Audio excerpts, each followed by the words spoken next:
ओम ह्रीं अरहं ळमो जिनाळम। 12 वर्षीय स्वाध्याय पाठ्यक्रम द्वितीय वर्ष का रत्नकरंडक श्रावकाचार्य का जो प्रश्न पत्र अप्रैल माह 2025 में हुआ उसे यहाँ पर आपके सामने रखते उसका सॉल्यूशन आप देखेंगे तो आपको एक धारणा बनेगी कि हमको कैसे पेपर लिखना है, कैसे पेपर का प्रिपरेशन तैयारी करनी है। स्टोक बेस का पेपर हम पूर्व में आपको बता चुके, उससे आपको ये धारणा तो बन ही गई कि 25% कोर्स भी यदि हमने बहुत अच्छी तरह डीपली पढ़ा है, कंटिन्यू साल भर पढ़ा है, तो भी हम परीक्षा अच्छी तरह देकर अच्छे नंबर प्राप्त कर सकते हैं। इसका अर्थ ये नहीं होता कि हमको पूरा ग्रंथ नहीं पढ़ना। इसका अर्थ ये भी नहीं होता कि हम लोगों को बस लास्ट के 3 दिन 4 दिन नोट्स पढ़ के काम चलाना। नहीं, संकल्प पूर्वक वर्ष भर पूरे ग्रंथ का सांगोपांग अध्ययन करें और पूरा अध्ययन करने के बाद जो उसका नवनीत अमृत है वो आपको परीक्षा में रखना है। पूज्य गुरुदेव हमेशा कहते हैं कि आप लोगों को ये चाहिए कि स्वाध्याय करते समय परीक्षा की चर्चा ना करें, स्वाध्याय करें और उसके फलस्वरूप परीक्षा लिखें। जिन्होंने स्वाध्याय किया उन्हें तो उत्साह होता है परीक्षा का, डर नहीं होता। इसलिए उत्साह कब होगा? जब हम अच्छी तरह स्वाध्याय करेंगे। तो फ्रॉम फर्स्ट डे मतलब 27 को आप पेपर दिए तो 28 से आपको नए वर्ष के कोर्स की तैयारी शुरू करनी है। ठीक है, आइए देखते हैं। रत्नकरंडक श्रावकाचार्य, बहु विकल्पात्मक प्रश्न। दूसरा, सत्य असत्य में उत्तर दीजिए। तीसरा, शब्दार्थ लिखिए। चौथा, परिभाषा लिखिए। पांचवा, निम्नलिखित श्लोकों के अर्थ लिखिए। और छठवां, विस्तार से उत्तर दीजिए। इस प्रकार ये आपके 6 प्रश्न इसके अंदर हैं। पहले भी आपको कहा था कि एक वर्ष स्टोकदेश के श्लोक लिखने आते हैं, एक वर्ष रत्नकरंडक के। इस प्रकार ये समीकरण चलता, तो जो आपके मॉडल पेपर में जिस वर्ष आए उसी से आगे बढ़ना। इसी प्रकार शब्दार्थ का है, एक वर्ष स्टोकदेश से आएंगे, एक वर्ष रत्नकरंडक से आएंगे। तो जिस वर्ष जिस रूप में आएंगे आपको जो मॉडल पेपर दिया जाएगा उसके अनुसार पेपर बनता। ठीक है, आगे चलते हैं। पहला, बहुविकल्पात्मक प्रश्न। इस प्रश्न का सॉल्यूशन तो आपको करना ही है। क्यों? क्योंकि उसी में उत्तर है, बस आपको थोड़ी सी बुद्धि का प्रयोग अगर आप करेंगे तो उत्तर सही मिल जाएगा। रत्नकरंडक श्रावकाचार्य में कितने श्लोक हैं?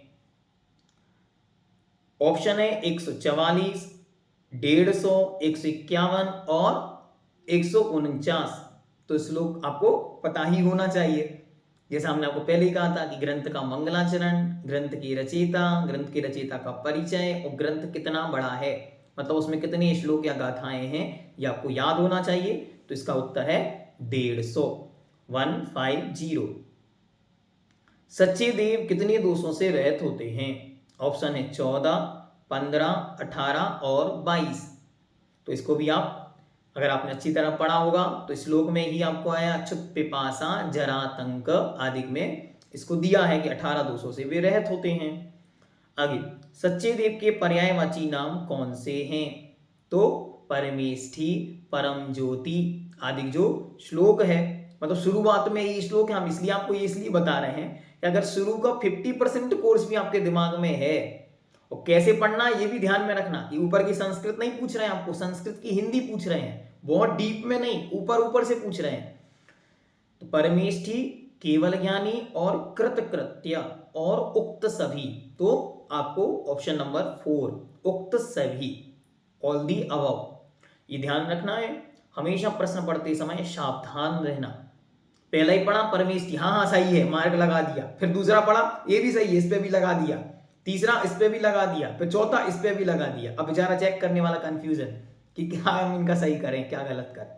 ठीक है, तो इसलिए पहले अच्छी तरह पढ़ें फिर उत्तर दें। रत्नकरंडक श्रावकाचार्य के लेखक कौन हैं? ये तो आपको पता होना चाहिए।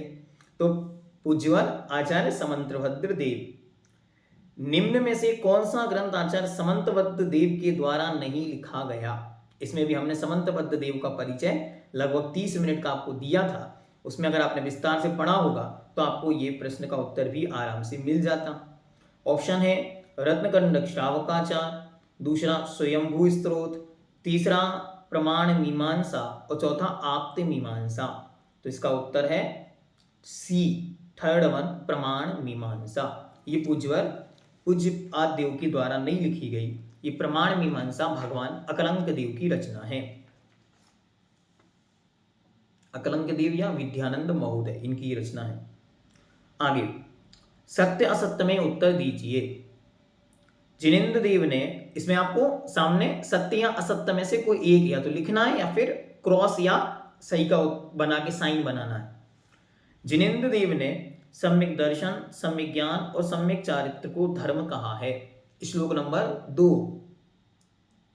तो आपको अच्छी तरह ये, या सदृष्टि ज्ञान वृत्तानि धर्मम धर्मेश्वरः विदु, तो ये सही हो गया। आगे दूसरा, जो ज्ञान वस्तु स्वरूप को न्यूनता, अतिरिक्तता, विपरीतता, संदेह आदि से रहित यथारूप जानता है, उसे सम्यक ज्ञान कहते हैं। एकदम सही। श्लोक नंबर 42। हाँ, अन्यूनमनतिरिक्तम याथा तथ्यम विना च विपरीतात्, ये इस प्रकार से श्लोक उसमें दिया है। आगे तीसरा, महापुरुषों के चरित्र की कथाएं द्रव्यानी योग में होती हैं। श्लोक नंबर 43। हाँ, अगर पढ़ा हो तो 1 मिनट में उत्तर आता है। क्या? गलत। क्यों? तो उन्होंने लिखा कि यह प्रथमान युग के अंदर होता है। स्थूल पापों का त्याग करना अनुव्रत कहलाता है। सही, क्योंकि सूक्ष्म पापों का त्याग करना महाव्रत और स्थूल रूप से पापों का त्याग करना अनुव्रत। निर्धारित व्रत सीमा के उल्लंघन को अतिचार नहीं कहते हैं। निर्धारित की गई जो सीमा है अर्थात मर्यादा है, उसका यदि उल्लंघन हो जाए तो उसे अतिचार कहते हैं। लेकिन इन्होंने कहा नहीं कहते हैं, तो ये हो गया गलत। ठीक, आगे शब्दार्थ लिखिए। अब इसके लिए आप लोग उत्तर देंगे। पहला, पिपासा। जल्दी जल्दी हैंड रेज करेंगे और जल्दी जल्दी उत्तर देंगे। हाँ, सरिता जी, नैनपुर, जल्दी। प्यास भैया जी, प्यास, छुत पिपासा। ठीक। अपाकृत्य, अपाकृत्य, इसमें भी देखो 6 दिए हैं, 5 करने हैं। हाँ, ये किसको बुलाएं? डिम्पल जी, डिम्पल जैन नाम से। दूर करके, बहुत है। तिमिरव्याप्ति, अपाकृत्य, जो अंधकार फैला हुआ है उसे दूर करके। हाँ, तुरीय, श्वेता जी, तुरीय। चौथा भैया जी। चौथा, बहुत अच्छे। जो वहां पर किसमें कौन प्रसिद्ध हुआ उसके विषय में यहाँ पे दिए, तुरीय रेवती मता। चौथे नंबर पर रेवती प्रसिद्ध हुई। अतनुते, अतनुते, सीमा जी, सीमा जैन नाम से।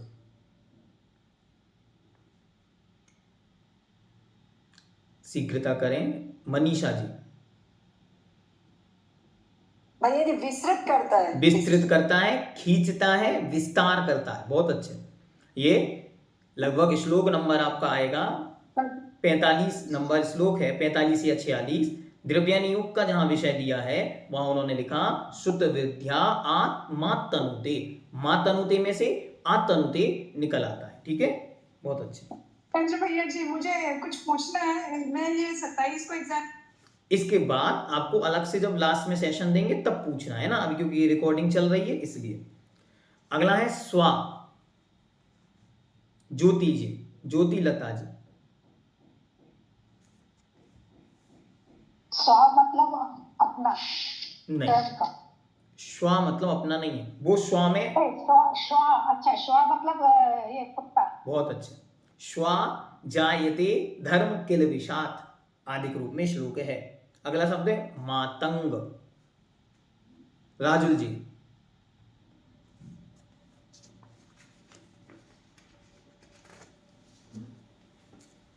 मातंग। बबीता जी, जल्दी। चलो हम बता देते इसका उत्तर। इसका उत्तर चांडाल। बहुत अच्छे। चलिए अब आगे परिभाषा लिखिए। पहला है अमूढ़ दृष्टि।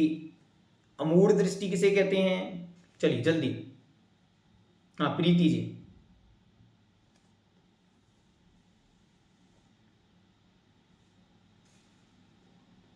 सचिन देवशास्त्र गुरु में बिना किसी शंका आदि 8 सम्यक दर्शन के सभी अंगों के साथ 8 अंगों के साथ सच्ची सचता श्रद्धान करना ही अमूर्त दृष्टि कहलाता है। नहीं, ये परिभाषा नहीं है। आपने लिखी ठीक है, नंबर आपको मिलेगा, लेकिन ये परिभाषा नहीं है। हाँ रेखा जी, दोषा।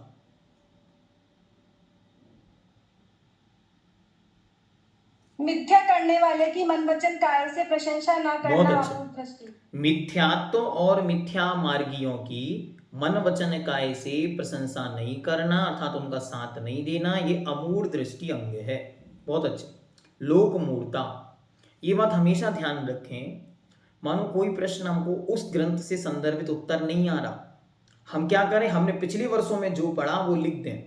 तत्व कुतत्व पिछानी, अगर सही और असही, सही और गलत के बीच के अंतर को जो नहीं पहचानना वही अमूढ़ दृष्टि है। पहचानना ये अमूढ़ दृष्टि है। तो इस प्रकार से अच्छी तरह हम पहले वर्षों में जो पढ़ा है उसको भी हम याद करके लिख सकते हैं। लोक मूर्ता, गरिमा जी।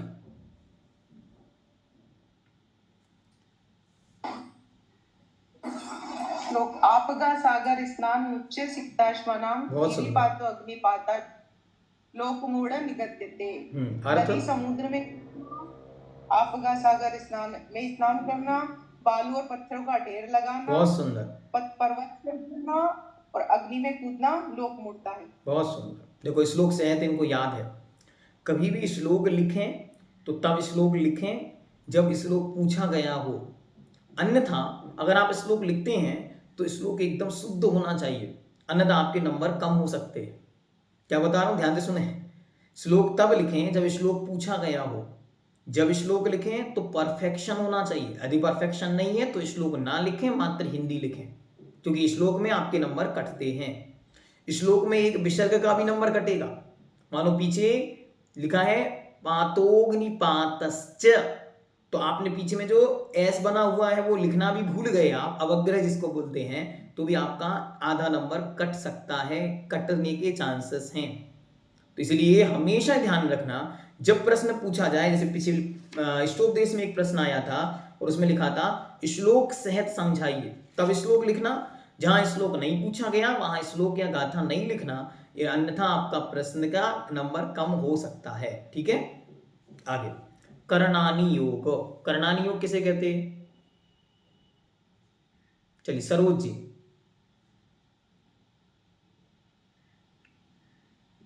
भैया जी, जिसमें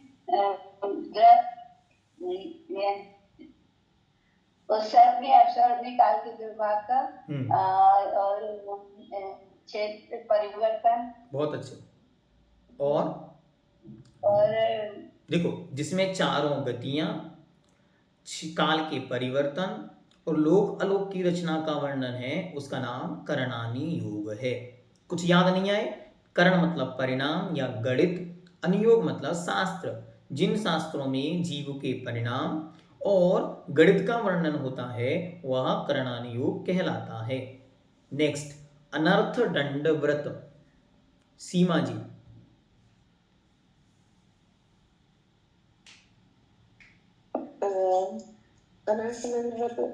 अभ्यंतरम इसको देखो सिंपलेस्ट फॉर्म में पूछा, सिंपलेस्ट फॉर्म में उत्तर दीजिए। अनर्थ दंड किसे कहते हैं और अनर्थ दंड व्रत किसे कहते हैं? ओहो, रेखा जी, सुलेखा जी मंज लेकर दीजिए उत्तर जल्दी। ईर्ष्याओं की मर्यादा के भीतर प्रयोजन रहित पापों को छोड़ना, पापों के विरक्त होना। अरे एक शब्द मुख्य वो भूल गए, क्या शब्द है? बिना प्रयोजन के कार्यों को नहीं करना। बस बिना प्रयोजन रहित, बस बिना प्रयोजन के कार्य करना अनर्थ है, और नहीं करना ये अनर्थ दंड नाम का व्रत है। कहां? तो की गई मर्यादा के अंदर। ठीक है, बहुत अच्छा। चलिए नेक्स्ट, महाव्रत। महाव्रत किसे कहते हैं? हाँ गरिमा जी। पांचों पापों का सर्वथा त्याग करना, महाव्रत करना। बहुत अच्छा। इसमें आप जोड़ सकते, जिसको महान लोग धारण करते हैं वे महाव्रत हैं, या आप महाव्रत के 5 भेद होते हैं, उन पांचों के नाम भी वहां लिख सकते हैं स्थान होने पर। आगे है श्लोकों का अर्थ लिखिए। यहाँ पे 5 हैं, 3 हैं, उनमें से कोई 2 करने हैं, ठीक है। 5 नंबर का 1 पहला है श्रद्धानम परमार्थानाम माप्तागम तपोव्रताम त्रिमूढ़ापोढ़मस्तंगम सम्यक दर्शनमस्मयम। समय का अभाव होने से इसलिए हम बता देते अर्थ है ना, वरना आप लोगों से पूछते एक एक का। तो परमार्थभूत श्रद्धान किसका? आप्त आगम और गुरु का परमार्थभूत श्रद्धान। कैसा श्रद्धान? त्रिमूढ़ा अपोढ़ 3 मूर्ताओं से रहित, अष्टांगों से सहित और 8 मदों से रहित परमार्थभूत श्रद्धान जो है किनका? देव शास्त्र गुरु का, उसका नाम सम्यक दर्शन है। नांगहीन मनम छेतुम दर्शनम जन्म संततिम नहीं मंत्रोक्षरं नुन्यो निहंति विष वेदना। जब अंग से अक्षरों से हीन मंत्र विष की वेदना को दूर नहीं कर सकता, तो फिर अंग से हीन सम्यक दर्शन जन्म रूपी वेदना का नाश नहीं कर सकता, या कैसे कर सकता?